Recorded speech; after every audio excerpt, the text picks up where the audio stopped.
कि अपने कहली जे अराजकता फैला छै, अहाँके देख रहल छी ओहिमे अराजकता? बिल्कुल अराजकता नहीं देखै छियै। हम कहै छी सैकड़ों बीघा जमीन जनकपुर में कब्जा भ गेलै हम्म, साहब।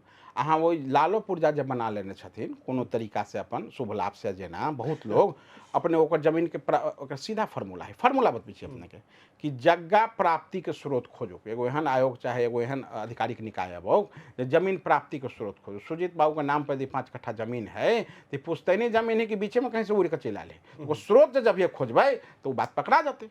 वो बात पकड़ा जाती है कहाँ से ऊपर से टपकल है कि कोनो दोसर तरीका से लाल पुर्जा बनल है, तो एकरा कहै छी फार्मूला जगह प्राप्ति के स्रोत में जाओ। तो स्रोत में जब ये जबै एक बात, दोसर बात जे है से कब्जा कर लोग बैठल छिए आए आ जे पुश्तैनी निजी लाल पुर्जा वाला जमीन पे तो उंगली उठी के नहीं चाहे साहब। ये तो बिल्कुल निराधार बात है, हमरा कुछ नहीं कह के है।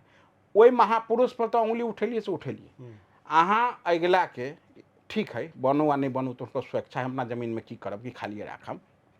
जे दाता छथिन जे संस्था के दान देने छथिन वो अहाँ जे है से जते उ जमीन है 2 कट्ठा 13 धुर शायद कते है कै जी। कनमा, तो 2 कट्ठा 13 धुर ओते कनमा पूरा कर देबे कि नहीं। हाँ गाँव सागर ना